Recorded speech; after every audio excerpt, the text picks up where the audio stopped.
Muy buenos días, buenas tardes o muy buenas noches según desde donde te encuentres.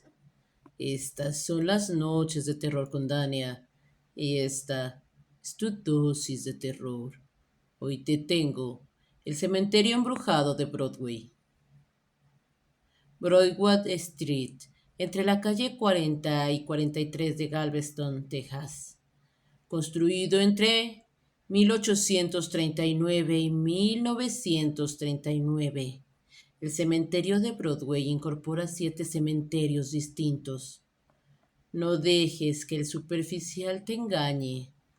En este cementerio los muertos están enterrados, uno encima del otro, en 3 capas. Si intentas contar las lápidas, tu total llegaría al borde de 12,000. Pero en realidad es que el número de enterrados es fácilmente el triple. ¿Y los habitantes? ¿Quiénes son? Uno de ellas es Elise Rumer, Alberti, a quien los periódicos la llamaron la madre demente, por haber envenenado a sus 4 hijos. O quizás en Nicaragua Smith, el soldado confederado y pirómano que fue ejecutado por la milicia y fue enterrado en la misma tumba donde le dispararon. ¿Y Alberti? Ella fue enterrada con los pobres niños que envenenó.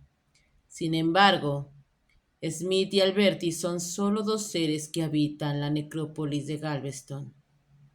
¿Quién, o mejor dicho, qué, es lo que se esconde en este condenado cementerio?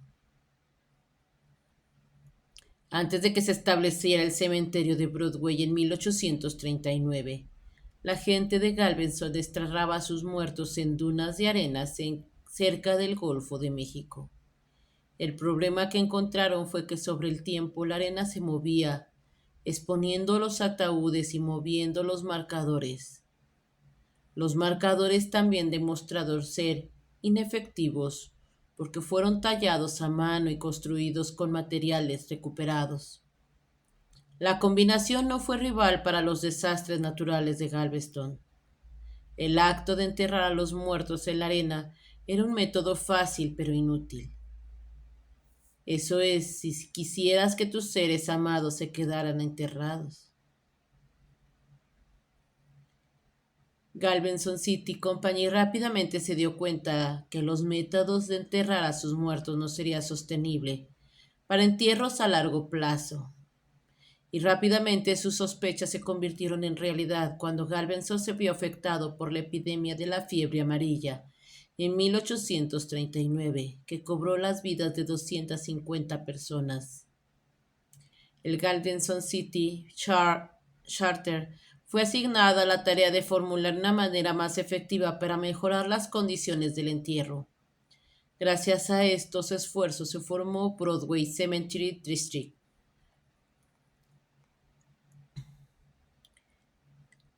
La madre demente. Una de las enterradas en este cementerio fue Elise Roemer Albertis. Asesinó a sus 4 hijos en 1894, dándole el apodo de la madre demente, lo que puede acechar luz sobre la razón por la que envenenó a sus 4 hijos es que sospechaban que sufrió una depresión posparto severa.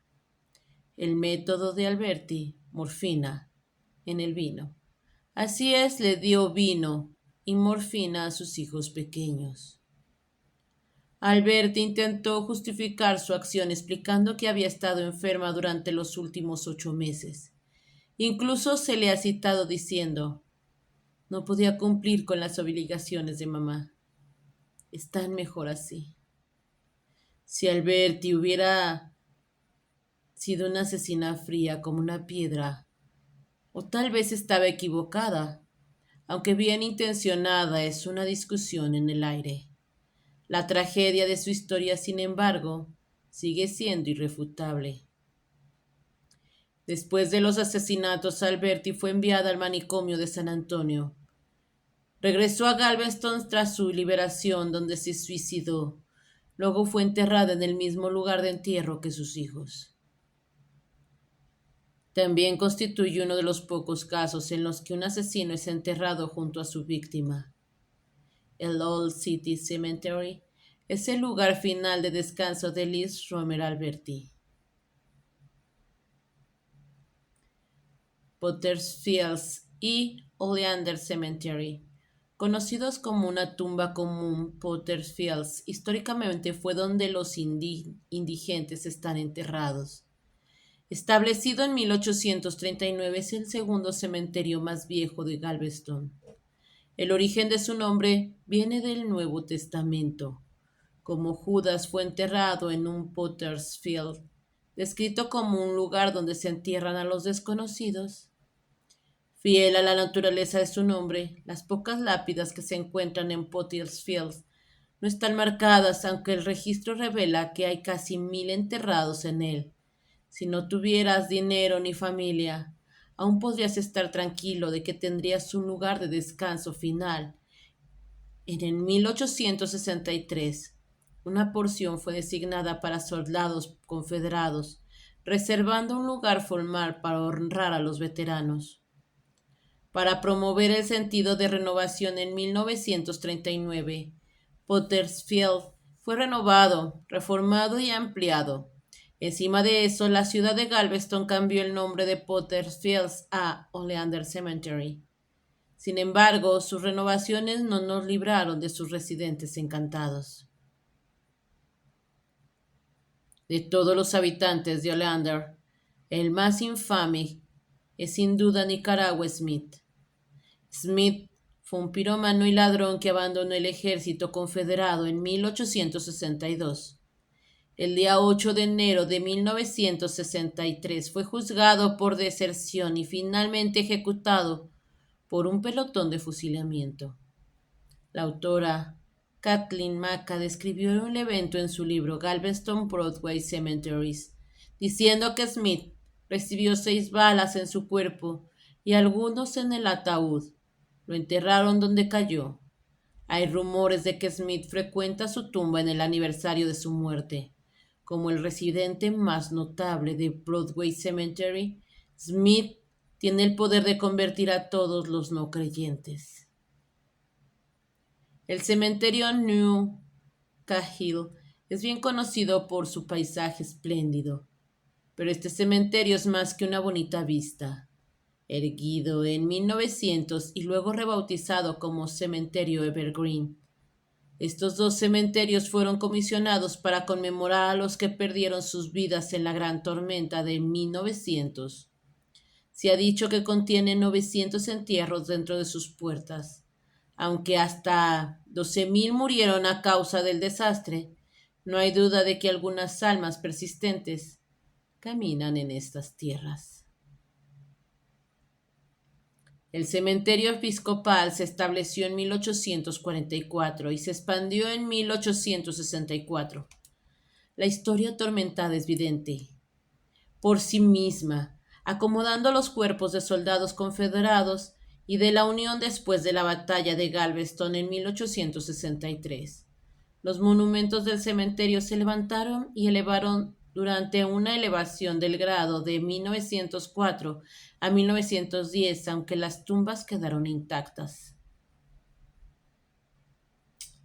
Similar al Episcopal Cemetery, el antiguo cementerio católico se estableció en 1844. Los 2 cementerios se organizaron uno al lado del otro, favoreciendo a los familiares de diferentes religiones. Aproximadamente 900 almas llaman el Old Cemetery hogar, dulce hogar. Nombrado en honor de Christian Cahill, el cementerio Old Cahill fue establecido en 1867. Galveston pensó en cambiar el nombre del cementerio que inspirara a la ciudad, plantando en sentido de optimismo. Siguiendo este pensamiento, la ciudad convirtió el cementerio Old Cahill en el cementerio de New City en el año de 1900. A pesar de sus esfuerzos, el cementerio a veces era referido por su nombre obscuro, el Yellow Fever Yard. El Yellow Fever Yard se inició en respuesta a la epidemia de fiebre amarilla que ocurrió en 1867. Galveston perdió a 725 ciudadanos a causa de la epidemia. Los entierros ocurrieron tan rápidamente que los fallecidos a veces no fueron identificados hasta el día de hoy. Sus tumbas permanecen sin marca. Después de la muerte de su hijo de 6 años, de Isadore Dyer, se asignó una pequeña sección de Potter Fields a la comunidad judía de Galveston. La comunidad judía pudieron establecer su propio cementerio privado en 1868, llamado el Hebrew Benevolent Society Cemetery. Esto fue a pedido de Rosanna Osterman, quien murió en la explosión de un barco el año pasado.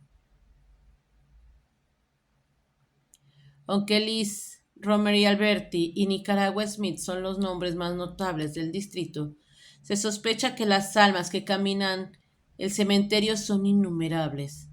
La elevación de los cementerios indica que hay aquellos que descansan más abajo de lo que podemos ver. Sin embargo, los asesinos y los locos no son los únicos habitantes de este cementerio urbano.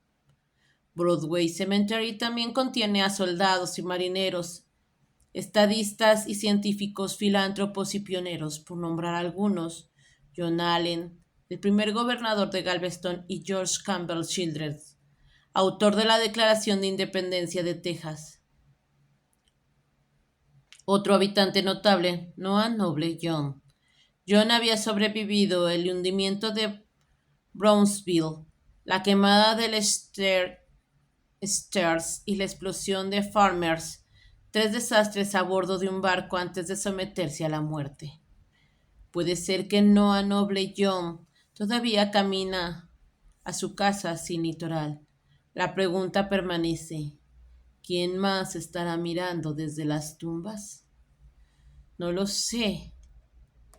Tal vez los soldados confederados, o tal vez todos aquellos que murieron por fiebre amarilla. No lo sé. ¿Tú qué piensas? ¿Tú crees que todas las almas que están allí enterradas puedan descansar en paz? ¿O tal vez solamente aquellas almas que están al ras del piso son las que están descansando, y todas aquellas que quedaron 3 niveles abajo, que soportan el peso de las almas de arriba, tal vez esas son las que ya no pueden descansar? Dime tú qué opinas debido a que esta leyenda se terminó. Y si te ha gustado, por favor, dale like, suscríbete y toca la campanita para que así te lleguen las notificaciones cada vez que yo suba relatos a mi canal. Esto, esto ha sido todo por hoy, y que pases muy buenas noches.